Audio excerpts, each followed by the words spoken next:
then it's okay to follow the opinion of the companions in that issue. Jazakallah Shaykh. Okay, got a question here from Sister Zainab. She says, my question is about making dua after prayer. That's a supplication after the salah. She says some people say this supplication when you raise your hands straight after the salah with the imam, this is something not from Islam, basically. She writes With here. the imam? After. Okay, so the imam is making supplication after the salah. Okay. So is this something from Islam? Is there evidence for this, Shaykh? Okay. A general rule for every Muslim to follow, and you'll feel much comfortable when you apply this in any form of worship you are performing, and that is, whatever is introduced to you of worship, let's say prayer, supplication, fasting, whatever anybody introduces to you, ask for the evidence from the Quran or from the Sunnah. It's not the other way around. It's not when I come and say this is an innovation. It's not logical for a person to say give me the evidence, because the Prophet ﷺ did not list a whole list of innovations and you just examine them and say, well, this has been already mentioned by the Prophet ﷺ.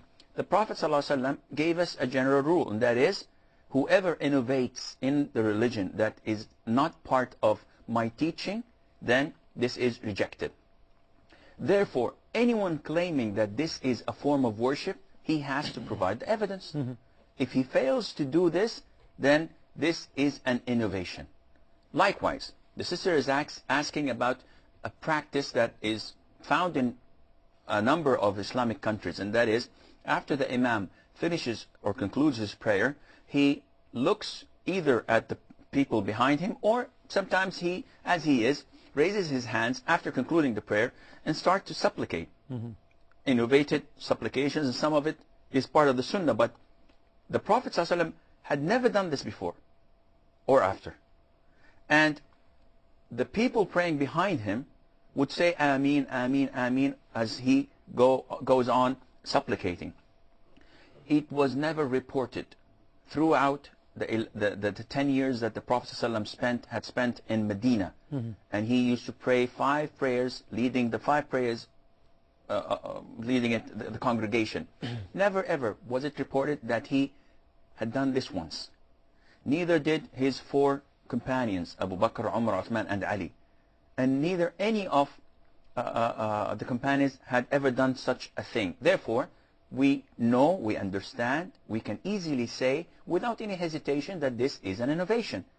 And even if someone claims and said, well, this is something that is good, it's good innovation, we say that the Prophet ﷺ himself told us that every innovation is dalala, it's something that sets you astray, and it would take a person who innovates to hellfire. So he did not segregate and say, well, we have good innovations and we have bad innovations. So what about the other scenario where the person actually just raises their hands by themselves after the salah? Is this something which is from the Sunnah?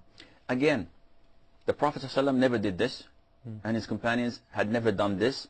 And besides, supplicating, as Shaykh al-Islam Ibn Taymiyyah, may Allah have mercy on his soul, he says that during prayer, before you conclude your prayer, this is the time for supplicating. And after you finish prayer, this is time for dhikr, for remembering Allah. And the evidence behind that is that the Prophet ﷺ, when he taught the companions how to say the tashahhud and how to pray and ask Allah Azza wa Jal to praise the Prophet ﷺ at the very end of the salah, he told them that after you finish this, before you conclude your prayer, before you offer the salam, you may supplicate as much as you want, and you can ask Allah anything you wish. So he told them and instructed them to make this period of prayer after the tashahhud and before concluding the prayer to supplicate. Specific for supplication. Yes. And after salam, he taught them how to make dhikr. Subhanallah, alhamdulillah, Allah Akbar 33 times, reciting the ayat al-Kursi, the verse of Kursi, and the last 3 chapters of the Quran, and so on. Jazakallah.